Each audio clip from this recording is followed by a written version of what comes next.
if you get me. Maybe that's something small. Because I did find that, you know, if you bring something to life in front of people's eyes, they're more likely to pay attention. Absolutely. Yeah, I agree with you. But absolutely what you said is absolutely correct. I 100% agree with you. My idea was this. I'm actually going to go on a rant now a little bit. Yeah. So, here's my view on this. Yeah. Mm-hmm. There are people, like when we look at fitness influencer. Yeah. Do you know what I mean? Like regular gym goers. I don't know why people label them as athletes. I have no idea. Yeah. All you gotta do is have a six pack and you're labeled as an athlete. I don't know what's going on with that. They get in all the sponsor. They have like over 100K followers on Instagram. Mm-hmm. So they're getting like sponsored by Nike, Gymshark, and all that. Brilliant, great brand deals. But then you get the likes of Nadia Power, brilliant athletes. My thing is, why are you guys not getting the same attention as them? They're not inspiring kids to go out and, do you know what I mean? And be the best I get what you're coming from there. I think as a fitness influencer, all you got to do is have abs, big boobs, and big ass. That's all you got to do to become a fitness influencer. I get where you're coming from there. I do think from like, let's say from a business perspective, for a potential brand looking at someone to sponsor or whatever, to give their own brand exposure, are they going to go for someone with 5K followers? Are they going to go for someone with 100K followers? Who are they going to get the most exposure from? And I think that's probably where that comes into, even though it might be wrong and people looking at them, you know, but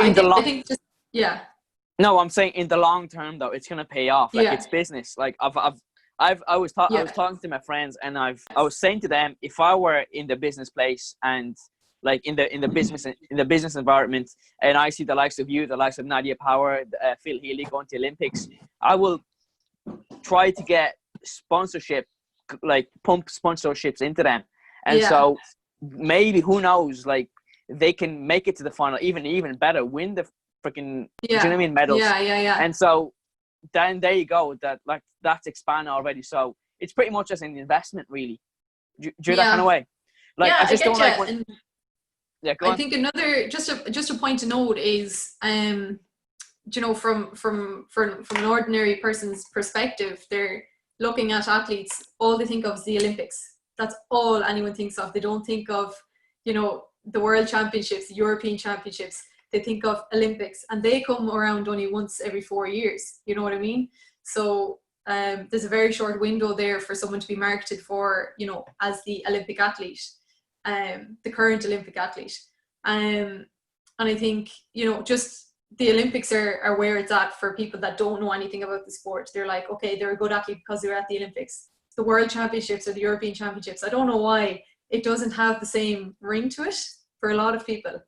And I don't know why. But that's, you know, exactly, that's my question. Why? Yeah. Exactly. Yeah. Yeah, it's hard to know. Like, you know, people just think of the Olympics because, like, subconsciously our entire lives, we think of an Olympian and we think of an elite sports person, whereas we don't think of, you know, no one really mentions the World Championships or the European Championships when we're growing up. It's always the Olympics, you know, and in movies, it's all about the Olympics. So I don't know, maybe that's where that comes from, but yeah, I don't know.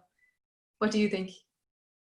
No, that's everything that you said, like, that was trying to say.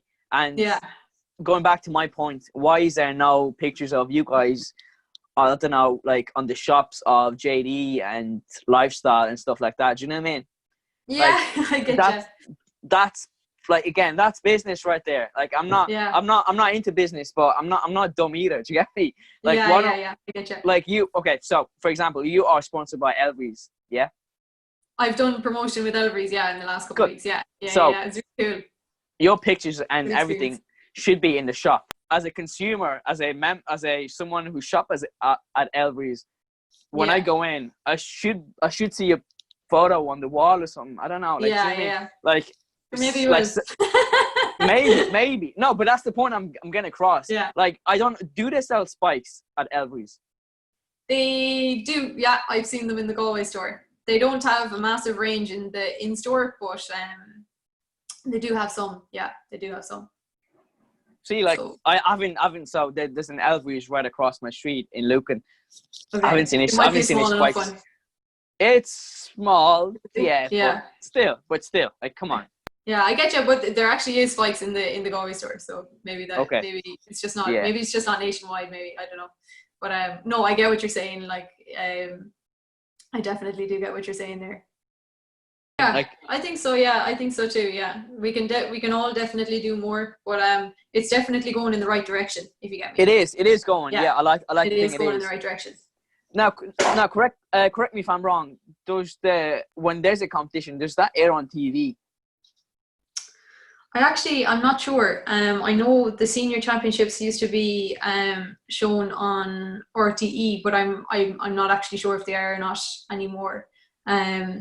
It's great that they're live streamed on Facebook though. I find that great. No, but see, like the likes, like for example, you just said you're not sure. That means it's not, like, there's a good chance it's not happening. Do you know what I mean? Yeah. Like, no, it should be like, yes, the competition is on, I'm going to turn my TV, I'm going to watch it. Do you know what I mean? Yeah. It should be like, it should come out immediately when someone said there's a competition happening. Like, again, sorry, I'm just going on a full-blown rant just now, Yeah, I'm having way too much coffee, actually. Oh, Lord.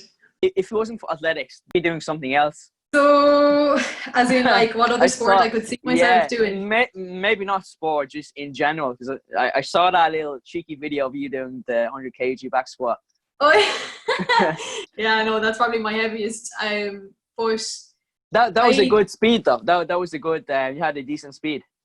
Decent speed, yeah. It's all about that, getting the drive up. But I think I do actually enjoy the gym element of it. CrossFit might be something I'd like to do in the future. You know, as like when I retire out of the sport, maybe I do Sarah, to keep fit or whatever. Sarah, but, come on, you're better. You're better than this, Sarah. But CrossFit, really? Maybe, yeah. I don't know. I think it's good.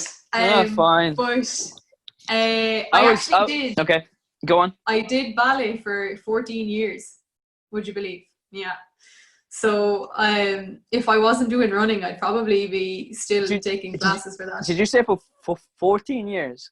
Yeah, 14, yeah. I did it since I was like the age of 3, right up until I finished my Leaving Cert. No wonder you're so good at hurdles. Yeah. Yeah. I used to be like really flexible, and then, you know, there comes a time where you can't be that flexible for sprinting, you know, because you need that, like, you need that tension. But you need that mobility, Yeah, but it was always great for, you know, like injury prevention and stuff. I suppose kind of like, you know, like yoga would be good for injury prevention. I thought that the ballet was quite good. But one thing I did note about the ballet was, you know, with all the jumping, I did find that my shins always got agitated. Okay. What jumping do you have to do in ballet?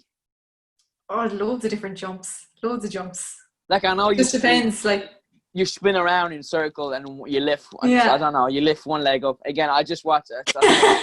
I don't know what I'm talking about. You just in you go. Yeah. I know there's jumps and stuff as well in it, but it was. I really enjoyed ballet actually, and I was really upset that I couldn't keep it on. If you get me, because you know there just isn't enough days in the week, like. I know, yeah. But no. Is there any carryover apart from the flexibility from ballet to athletics? Carryover. It actually does help you keep quite fit. You would burn a lot of calories in a ballet class. I suppose. Other than the obvious, like injury prevention and stuff. Yeah, probably like, you know.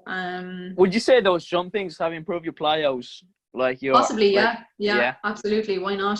Yeah, absolutely. Maybe your coordination, rhythm, timing, you know, all rhythm, those different things. Yeah. That's rhythm, that's rhythm. Yeah, that's what I was gonna say. Yeah. That's a perfect carryover to hurdles. Yeah, and it was great fun. It was great while it lasted. I did the Royal Academy of Dance grades, pre-primary, primary, and then 1 up to 7. But nice. I didn't do the 8th one. That was the only one I didn't do. And what's the 8th? So there's like, there's pre-primary, primary, then 1, 2, 3, 4, 5, 6, 7. Okay, right, yeah. And I stopped after doing grade 7. I didn't go as far as grade 8 because, I didn't have enough days in the week. But yeah, that's probably the other sport I would be doing if I wasn't doing athletics. I don't know if I look like a ballerina or not. I feel like I'm the body type of a sprinter as opposed to a ballerina, Would you ever thought, like, in terms of, what about weightlifting, like Olympic lifts?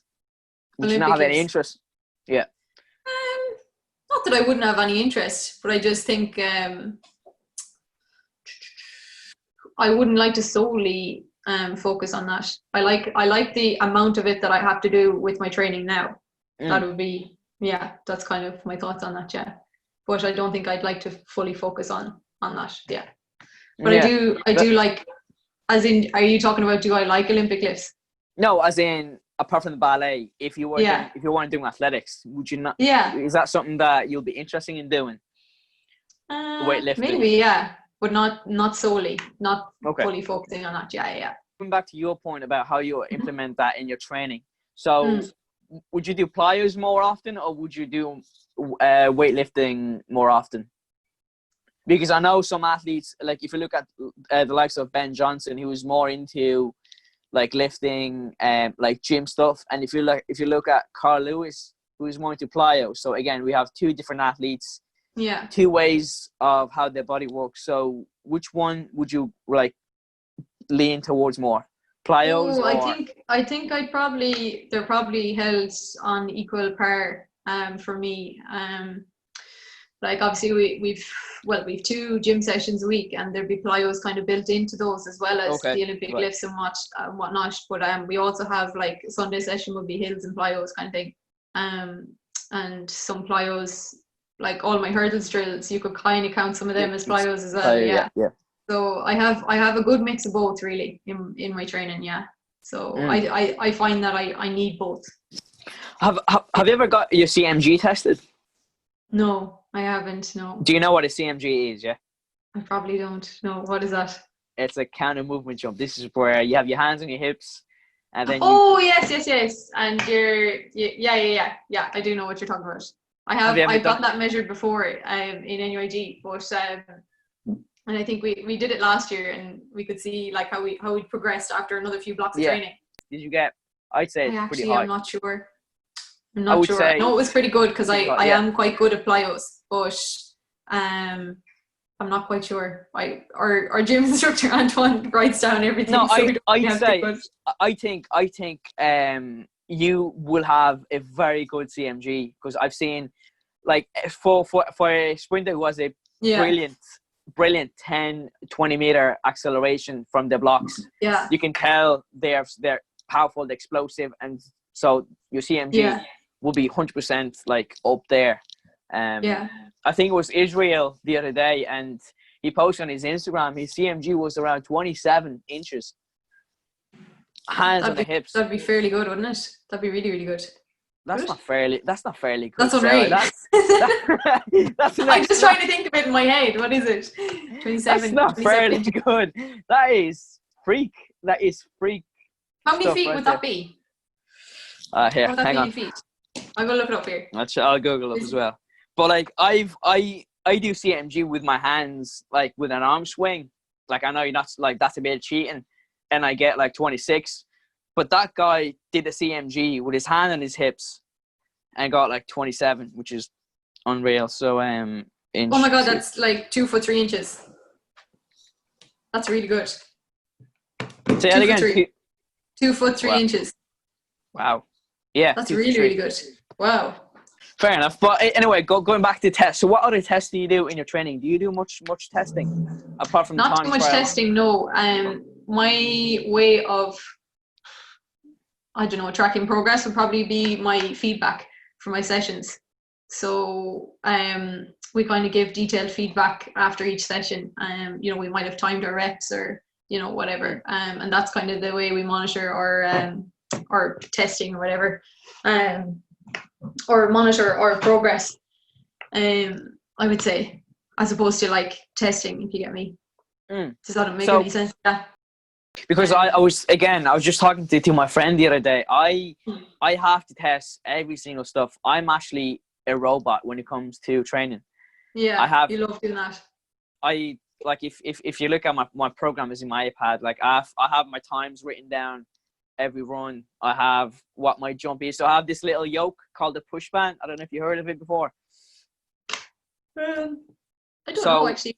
So the push band, a push band. No. Oh.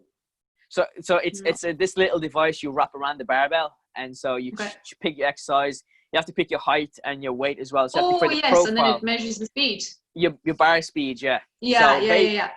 Basically, it tells you when, like, let's say if you're doing 5 reps, it tells you maybe rep 3 was good and the reps 1 and 5 were shit. Yeah. Do you get me? Yeah. But what I'm saying is, the point I'm trying to get across is, I think when you get to that point where testing becomes so crucial in your training, I'm not saying you have to do it. Like, again, what do I know? Like, you're the fucking champion. But in terms of getting to the next level, like, let's say if you're going to compete, let's say if you want to become the best in the world, maybe the best ever, something has to change in your training. Do you know that kind of way? Okay. Yeah. Well, I get where you're coming from. Yeah. Yeah.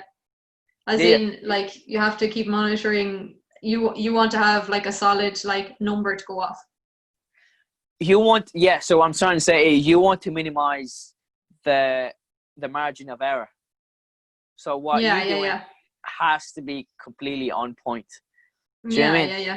Like, instead of doing three sets of 50 meter, you might only have to do 2, because then you're getting tired. Do you know that kind of way? Again, I'm nowhere at that level where, like, to say. But you're doing your research. Right. So we're gonna move on to the next bit. I just want to, again, from talking to you, as I keep saying, you weren't what I expected anyway. So my question would be, how do you make sure your energy that you have stays is where you want it to be, whether it's spiritually or mentally? How do you be yourself anyway? How do I be myself on or off the track? Is it on and off every day as a human being? I don't know. Wait, great answer. Move on. Well, give me a second, think about it. I presume you're the same every single day. Well, of course you're gonna have your down days. I'm not judging you on your down days either, but just as that's one question that people always ask: how do I be myself? Do you know, we tell someone all the time, just be yourself. Whether we're trying something new or go on dates or whatever, just be yourself. But how do you be yourself is the question. I'm not afraid to be myself. I think for someone not to be themselves, they might have like an insecurity or whatever. And obviously everyone has little insecurities, some bigger than others. But I'm not afraid to be myself, whether it's on or off the track. I know who I am. And I think... Really? You couldn't answer that question 2 minutes ago? I didn't really understand it when I first heard it. Okay, sorry, go on. I've come across a lot of traits and a lot of people that I didn't like, and there were things I never wanted to be. And I think there's always going to be... Can you give us some example? There's always going to be people that are... I can't give a specific example. Yeah, don't drop any names, because that's no, absolutely not. But I think, especially in an individual sport, it's hard to not come across, people that are only looking out for themselves, which is completely fine. But at the end of the day, when we all come to the end of the sport, you don't want to be remembered for making someone feel bad, or for being that not nice person. And I think it's very important to remind yourself how what you say about others says a lot more about you than of them. Say that again. Think about that. So what you say about others usually says a lot more about you than about them. So to answer your question, I think you can never go wrong with being yourself. If people don't like you, that's fine. That's absolutely fine. That's none of your business if someone doesn't like you, really. But everyone else is taken. So you might as well just be yourself, really and truly. There's only one Sarah Quinn, just like there's only one Soufi. There's only, you can't be anyone else. So be yourself. I am actually the only Soufi, actually. I just found out. Are you? Well, there you go. That's funny. Are you named after a relative or anything, or are you first in your family? Because I was named after like a great granny. You don't know. I think my parents realize, like, what's the most unusual name you can name someone? Yeah. I don't know. But again, coming back to that point, can you tell me what's the best phase of your life? I know it's such a broad. Yeah, I know it's such a broad like question, but if you can dial it down to a specific part again? How old are you? 21 years old. I'm 21. Yeah. Okay, so in that 21 years, what's the best phase that you went through? There was pros and cons to everything, I suppose. I'm still very young. We're all still very young, but I think the last maybe three years I've really come into myself. I've really grown as a person, both as an athlete and as a person. And I think probably, just like a lot of people, actually moving away from home and, having to stand on your own 2 feet, look after yourself, all those things. I think there's a certain amount of, with freedom, there was a certain amount of, coming into my own and, really, really understanding who I was and who I will be. That's probably the last couple of years, I would say. But there's pros and cons to everything, like, So are you saying you moving out to your parents' house was the best? That's what I literally got from you. What came with what that? came with that? Joining a new group, up and going, like, making new friends. And obviously I'm still very close to all my friends here at home as well. But coming back to the question you asked me earlier on, about how do I remain myself, and I suppose if you look at the factors of why wouldn't someone be themselves, maybe it's they're surrounded by people that are different, or they're in like different circumstances that they might not be comfortable in. But I'm surrounded by my friends and family. I have friends that are really understanding of the person I want to be, an athlete. I know I'll miss the parties and whatnot, but I find a certain amount of enjoyment of, let's say, going to the lake, watching the sunset, doing all those different things, meeting up for coffee and stuff like that. They're kind of the things I enjoy, and I do those things with my friends, and I think that like people that are truly themselves are always going to be surrounded by people that understand who they are and are accepting of that, because it's a lot harder to be yourself if if you're surrounded by people that don't really understand, So at the end of the day, the people that matter don't mind, and the people that mind, they really don't matter. So that's that was brilliant. I like that. I like what you said. Okay, so on the opposite side, worst phase. Oof. I think probably one of the most challenging things I've ever had to do was probably the leaving cert. Okay. And I found my leaving cert year really difficult because everything I had known was flipped upside down. So it didn't come up on the papers, did it? Which? It didn't come up, everything that you've studied, did they come up on the paper, or they just... Well, no, not even the actual, like, sitting the exams, but just that whole year. So, so, like, obviously, the pressure of exams and whatnot, it's difficult for everyone, but things weren't really going to plan with athletics, and I think I was just lacking, like different elements of my training and whatnot. And it's a stressful year for anyone, but the hardest thing to do in your leaving cert is to keep going with your sport and understanding that once you make it out the other side, there's light at the end of the tunnel.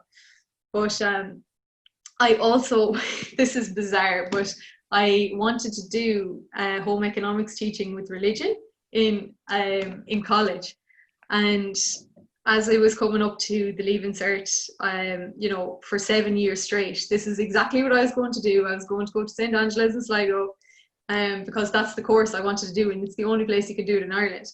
And the day before the CAO closed, I was like, I don't want to go to a small college. I don't want to do this. I want to go to NYG. Yeah, so then I just last minute, I had gotten a scholarship for NYG, and I was like, do you know what? This is where I'm going. So then there was a lot of uncertainty because I hadn't done business, accounting, or economics for my Leaving Cert, and I was going to do global commerce at NYG. Like, well, it turned out. Was, I think, It turned out brilliant at the end. Oh, absolutely! Yeah, it's the best decision I ever made. Honestly, it was. It's mad, isn't it? That whole pressure of, you know, trying to understand what you're going to do for the rest of your life and having to pick it at such a young age, it's quite a daunting thing. Like, just for the Leaving Cert, the subjects I had picked, like, business would have been like my best subject for a junior cert, and then for the Leaving Cert, just with the way the timetable fell, I needed to do like a science and a language to keep my options open, and I didn't get to do business, accounting, or economics. So you can imagine me going into first year, like, commerce, not having done any of them for the Leaving Cert, and it's like, wow. But yeah, it all worked out anyway in the end. But do you enjoy doing business now? Oh yeah, absolutely. Yeah, it's the best decision ever. Yeah. Okay, absolutely. Cool. Right, it's mad, like, you know, actually this year, I don't know if you heard it's happened already. The 6-year students didn't have to sit the Leaving Cert. That is, I wish I was Leaving Cert. I know. There's some people though that wish that the exams did go ahead. Like, if I was in Leaving Cert, I'd be like, oh my god, like, all this work for not even being able to sit the exams, like, but I say it's a big relief as well, isn't it? Like, yeah, probably. Yeah. Probably. Like, I have friends who just yeah. But again, you're not sure with the grades as well. Do you know what I mean? Like, the grades are they're guessed grade. Do you know what I mean? Yeah. I get you. So how's that? Do you know how's that going to work with college and stuff? I don't actually know. No, I don't really know.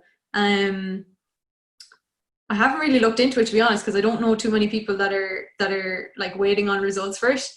But yeah, I can imagine it's going to be super, super stressful, like, the day before you get your results, because obviously you haven't sat exams, so you don't really know how you think you're going to get on, and this has never happened before, obviously. So I don't know. It's just the stress. Is there a period, for the next question I wanted to ask you, is there a period of time where you wanted to go back and just maybe change something? I don't know, a decision, maybe change the way you felt? Has that ever, like, do you think about these kind of stuff a lot? Maybe no. I shouldn't have said this, no?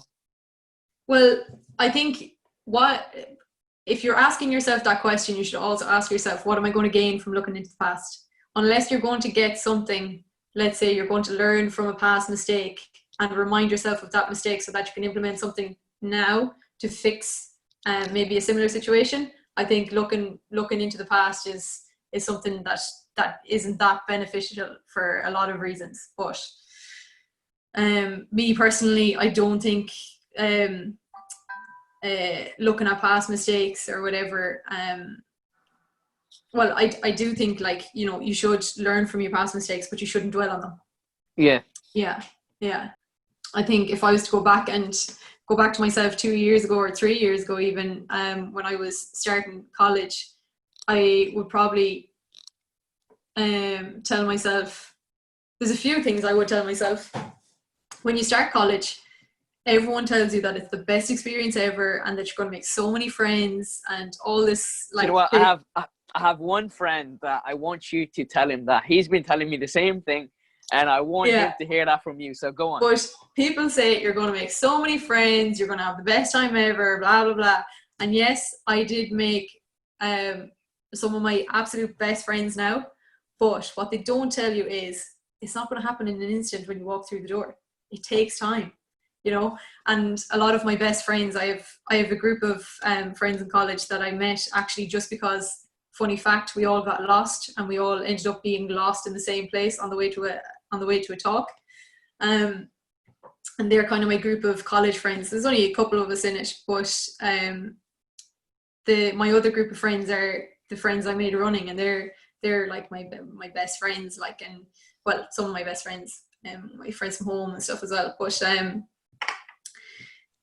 if I hadn't joined the running club and made all the friends there, you know, college wouldn't have, you know, like, people think you're going to make all of these, like, so many friends that you won't even be able to count them all. But you know, I've made a few but very good friends in college. Yeah. That would be kind of good thing to know, that, you know, these things take time. You're not just going to acquire a best friend in a minute, you know, like, things take time. Also, from an athlete's perspective, to tell myself coming in as a young athlete is, you know, you do actually need 8 hours sleep. You do need to, you know, go to every training session. You need to, well, I did go to every training session, but I needed to recover better. You can't do everything that everyone else wants to do, you know, your college friends or whatever. Yeah. They're doing something else. Their end game is different. You know, you're trying 100%. to achieve something else. So if you're both doing the same things but expecting different results, that's insane. Do you know what I mean? So you have to realize who you are, where you want to be, and the path that you have to take to get there. And that path is going to be completely unique to you.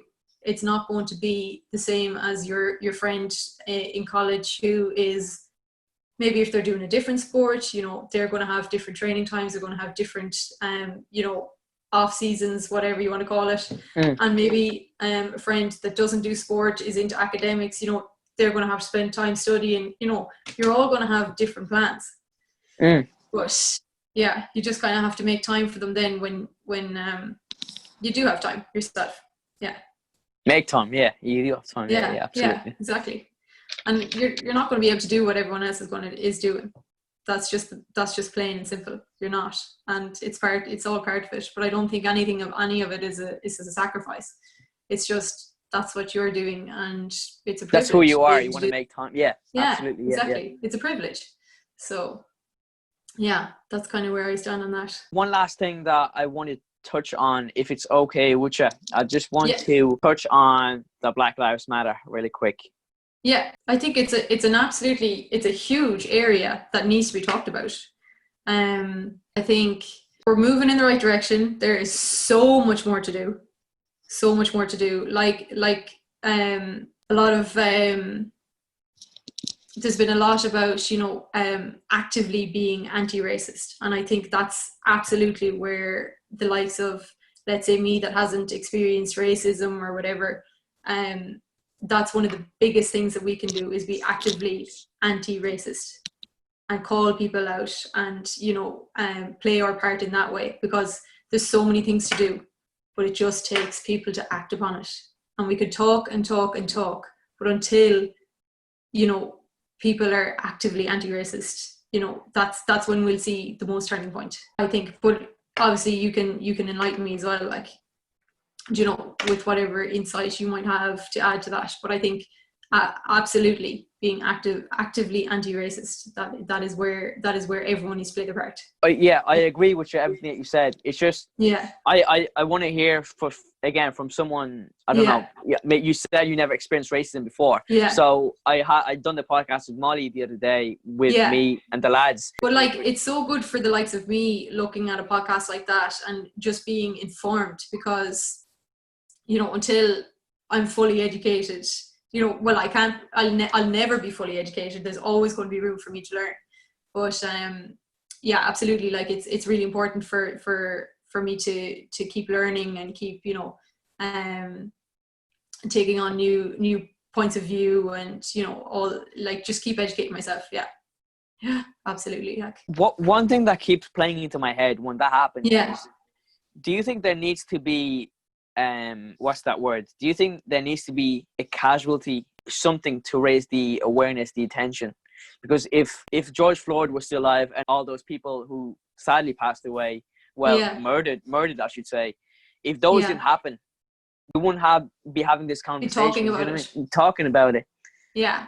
I get what you're saying, and I think it's awful that it took something like this. Well, obviously, George Floyd is not the only person, and it's been happening for so long, and racism is so prevalent in a lot of everyday life for some people, which is it's so tragic. And coming back to your question, like, I think it shouldn't take something like this for people to talk about it, because it's something that doesn't affect me, and for, you know, it wouldn't have been something that would have come to my attention on in everyday life. Do you know what I mean? It's not something that comes to my attention in everyday life. Yeah. I think it's very important for it to be talked about without reason then, if you get me. So that, you know, someone like me would be able to understand the concepts and, you know, educate myself without, you know, we don't need something like this to happen before it could be talked about. There shouldn't be a reason for it to be talked about. It should just be, you know, part of everyday conversation. It shouldn't be like just because something has happened, if you get me. If you look on not Instagram, okay, Instagram is a bad example, but when when the hashtag Black Lives Matter, it was a huge trend on social media for about a week or two. Now it's going down now. Do you know what I mean? Like, you don't see a lot of people talking about it, and I don't like. It's not like that's one of the things that I don't want to do. I don't want to force them as well. Do you get me? Like, I don't want to, because that's gonna give the opposite effect. Yeah, but at the same time, exactly what you said. Be not just talking about it, but be actively enforcing it. Well, not enforcing it, but you know what I mean. Like, and make it a normal topic of conversation, and make it also, because it's something that should be a normal topic of conversation, and it should be like, people should be comfortable talking about it, if you get me. Like, up until the last couple of weeks, I wouldn't really have an opinion because I'd be afraid I'd say something wrong, or, you know. But whatever. Why? No, but the thing is, why should you be afraid though? It's probably because I wouldn't have enough experience talking about it. No, but there wouldn't be enough. Yeah. No, sorry, go on. You were saying. Well, like, I wouldn't have talked about it enough to, like, have my own opinions, and, you know, it wouldn't have been something that I would have researched or whatever. You know what I mean? So it's good that it's being talked about, so that people are aware, and that it is something that needs to be talked about, and that it is something that's so prevalent. Do you know what I mean? Yeah, but I'm just going to go back to that point. Why do you feel you were scared, you were afraid to say something? Because I think that's how we raise the art of conversation. That's how we raise awareness without actually the stuff happening in the first place. Do you get me? Like if those people didn't die or anything like that, and you have your own views, whether it's right or wrong, again, it depends on the person. But obviously racism is an evil thing at the end of the day. But the fact that I just don't like how people were afraid of certain stuff. I don't like how people care about other people's opinion, but at the same time, like, be respectful enough to hear the other person's point of view. Like, if you so let's say nothing happened to George Floyd, everything, all those people were still alive, and we started talking about racism. What would you say your views and thoughts on it would be? Let's say unlearn everything that you've learned in the past couple of weeks. Go back to old memory, old mindset. What would you say in that scenario? Let's say if I ask you, what do you think of racism? Well, to be honest, I would probably say that it's not something that I have experienced, it's very hard for me to understand the point, like, for someone to be racist, because it's so far removed from what I would be thinking myself, if you get me. Because from national school right up until, you know, you go from national school to secondary school, college, like, we've had so many different nationalities, and they're all, like, I've never seen racism myself, and I've never seen racism happen between, you know, let's say classmates or whatever. Maybe that's just me being in my own world, but I would say that I wouldn't have had as strong a view on it, because it wouldn't have been in front of me. Do you know what I mean? And I wouldn't have seen. Go on. Sorry. Go on. You were saying. So, like, I wouldn't have seen it as much of a problem as it obviously is. if you get me. But I like exactly what you said. I wish people would have. I wish people would have said exactly that you just said. A lot sooner. Do you know what I mean? Like, because I'm open to understand where you're coming from, because you've never experienced it. Do you get me? Exactly. Yeah. So for me, it would have been helpful, let's say, if I was educated about it in school, maybe, or something like that. So maybe that's probably like something that could happen in the future. Make it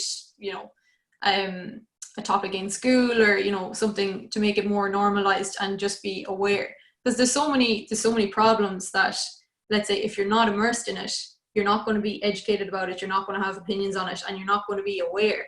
Whereas if you're taught about it, if you see it in front of your eyes, you're more likely going to be able to say, oh, I don't like that, I'm going to take action against that. So for other people to share their opinions and to talk about it, it's so important. It's so important. That's the first step. That's the first step of everything. Exactly. Yeah. So I think that would probably be my opinions on it. It should be talked about more often, and it shouldn't take an awful incident for it to be talked about. Do you know what I mean? If it's happening in everyday life, which it is, it should be talked about.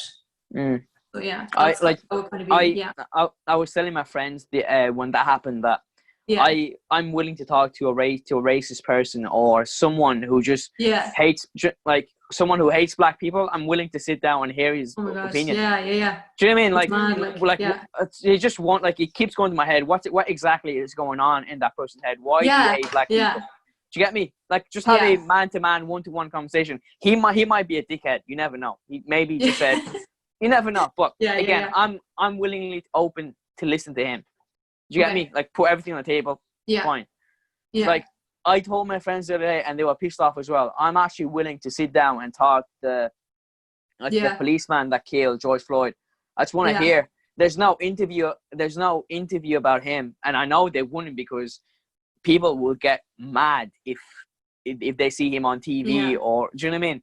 But I'm willing to sit down with him and just hear him out. Do you get me? Why did you do it in the first place? Like, do you hate black people? Hear his perspective of a story. Yeah, it's evil at the end of the day what he did. 100% it's evil. It's more than evil. But at least what we can do is maybe just hear where it's coming from. Yeah. Okay. Do you get me? I get you. Yeah. I get you. Again, sorry, I'm going on another rant, which I don't usually do. Surprising, I'm having too much coffee. But yeah.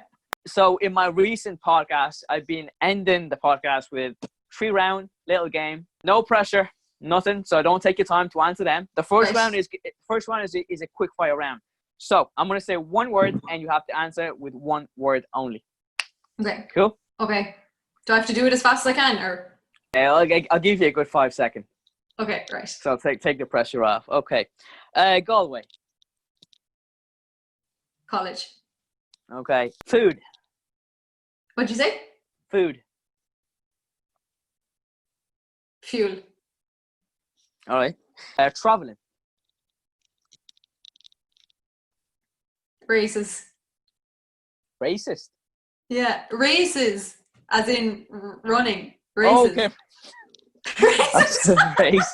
No, that's absolutely not what I said. All right, whatever it is. All right. That's I literally heard racist. I'm not gonna lie. You play races. Okay, racist. Okay, cool. Flower shop.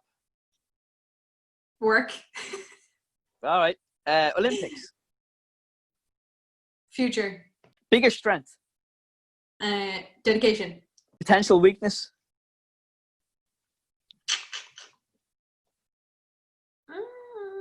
Injury. Lactic. Death. Dead. Dying. Oh, die. Okay, death. Okay. Speed. Hurdles. 60-meter. Power. I thought you were about to say champion. I would have said champion, but all right. Champion. All right. Second round is never have I ever. Okay. All right. So never have I ever slipped or tripped out of the blocks in a race. In a race, no. Never. Never. Okay. No. Never have I ever ran a race with spike missing from your shoe. Probably yes. As a juvenile athlete, yeah. All right. Never have I ever dropped a baton in a relay race. Never. Touch wood. Oh my god. That would be a disaster. Never. Never have I ever been late to a race. Yes, I have once.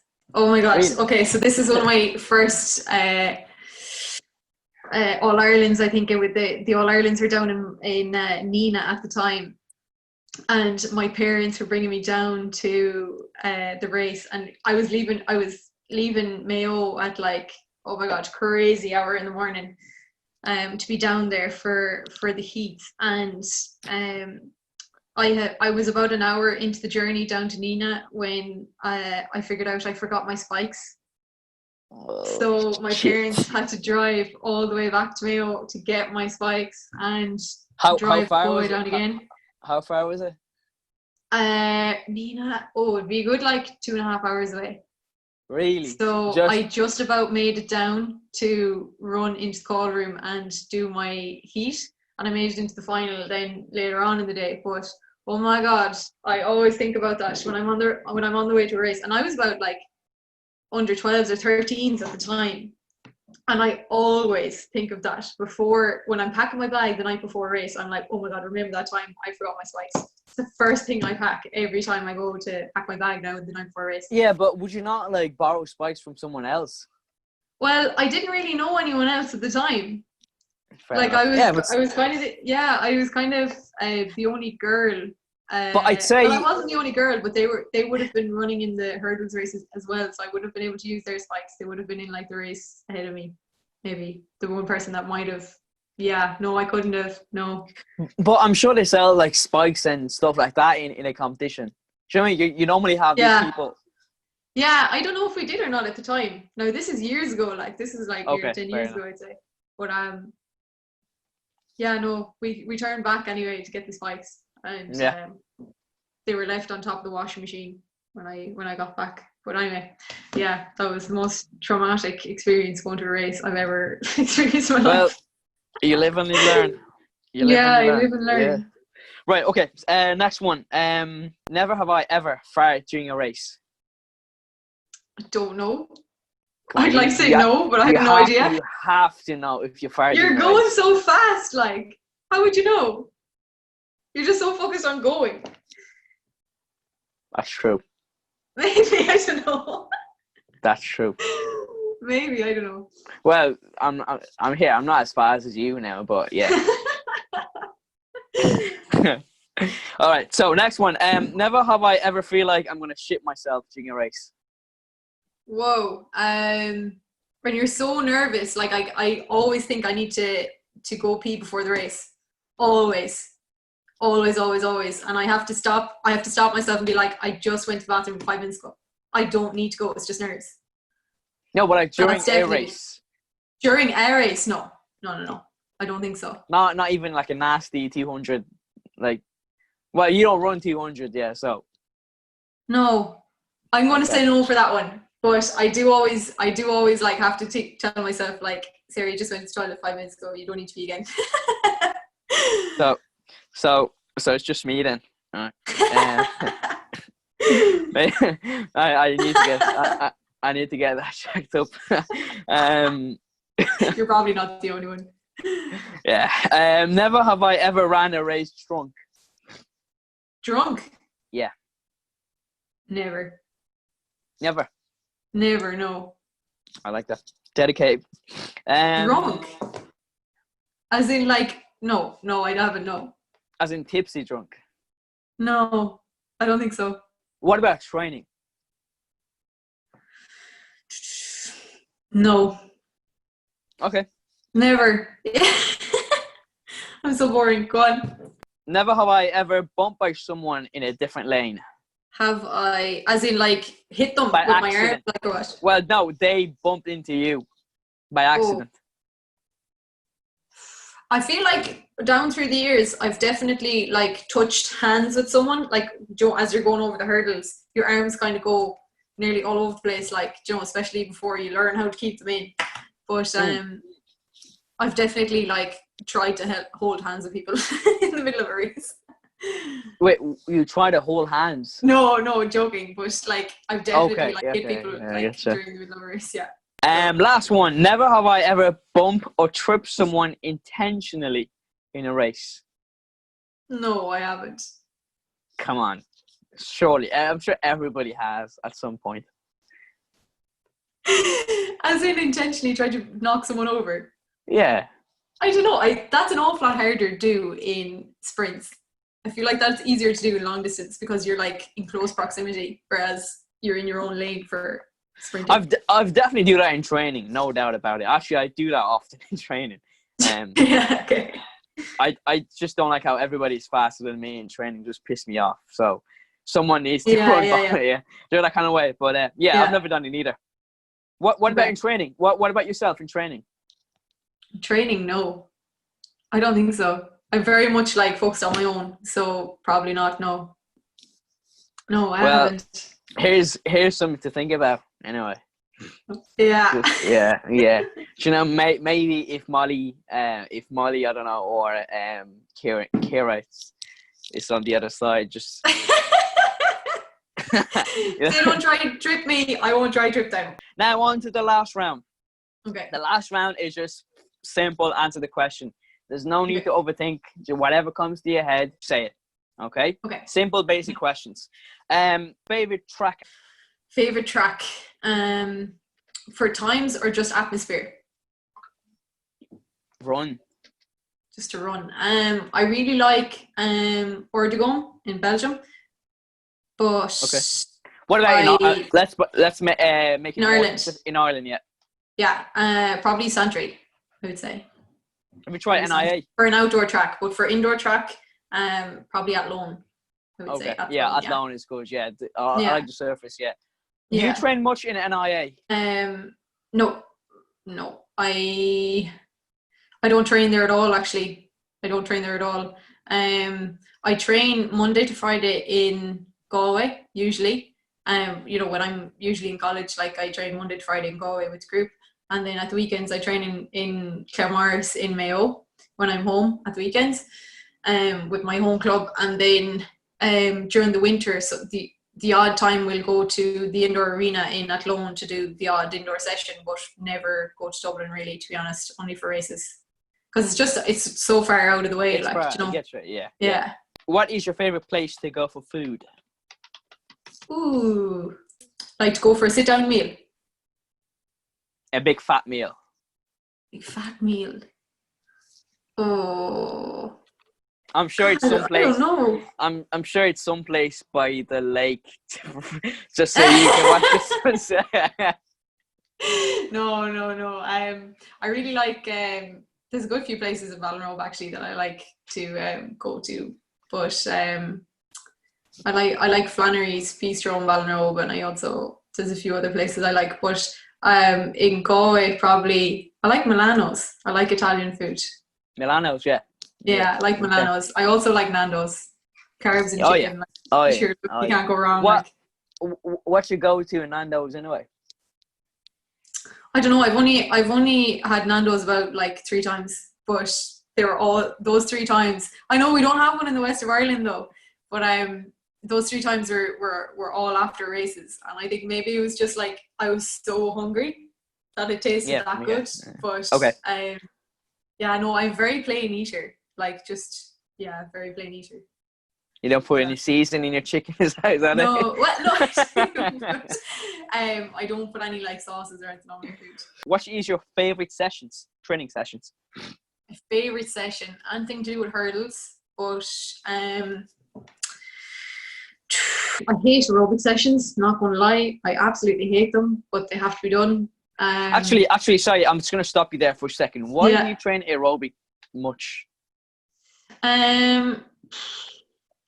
I suppose it's probably just building my aerobic capacity so that I'm able to do more of my maybe like speed endurance or whatever, you know. Yeah, but wouldn't that be my version of aerobic is different to like a 400 meter athlete's version of aerobic. Do you know what I mean? So what's aerobically fit for my sport? So what's a sample of a session of an aerobic session you would do? Aerobic session. Like 10 by 200 with like a tempo, with that kind of thing? No? Yeah, kind of, yeah, but I wouldn't be doing 10 of them. Maybe like 6 to 8 would be max. At, let's say like 70% pace maybe, or something like that. Okay, so yeah. I wouldn't be doing 10 of them now. Oh my god, I keel over. Also my shins, I really have to watch my shins, because I'm so prone to shin splints. And I find like if I'm doing too much aerobic stuff on the track, that I have to switch some of my sessions to either the assault bike or in the pool. So yeah, that'll be my aerobic sessions. But my favorite session is probably something like flying 30s, or Oh yeah. a snappy like three hurdle runs or whatever. Yeah. Your least favorite sessions? I was going to say Anton I get sick at, but probably lactic or winter training. Yeah, probably lactic, but they I actually find them really satisfying when I've done it one of those sessions. After that feeling. Yeah, afterwards, and I come home and I've eaten and I've showered and I feel human again. I'm like, yes, that was brilliant. But actually in the middle of them, it's like, oh my god. But yeah, I'd say my least favorite sessions are probably least favorite sessions. That's what you asked me, wasn't it? Yeah, probably aerobic sessions. Fair enough. Right, what do you wish you have known when you started out?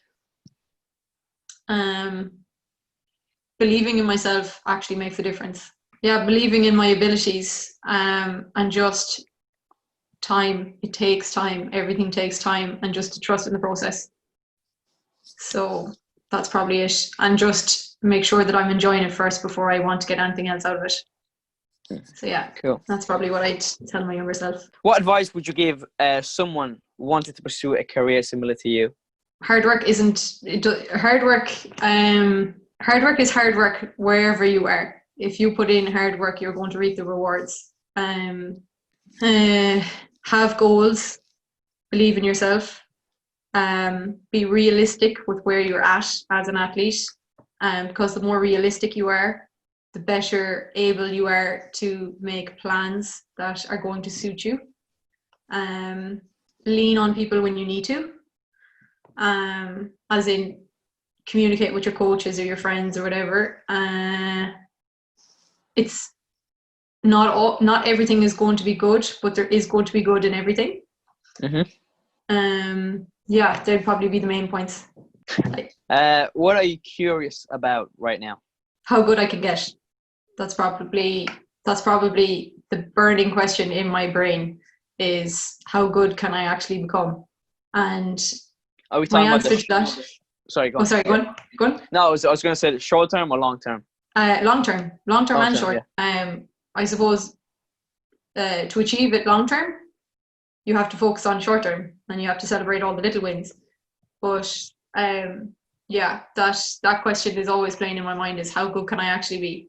But on the reverse side of that is, I am doing everything I can right now to make sure that my future self is the best version that I can be.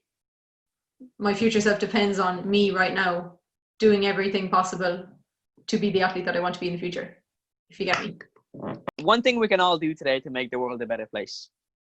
I would probably say treat others the way you would like to be treated yourself, and talk to yourself as if you were a friend. Because a lot of people are so hard on themselves, and sometimes they project that onto others because they're not happy about something that they are themselves. And I think if you are nice to yourself, and you are self-aware, and you're happy with who you are as a human being, it's an awful lot easier to be nice to others. And definitely, yeah, to treat others the way you'd like to treat yourself. Yeah, that's probably what I would say for that. Yeah.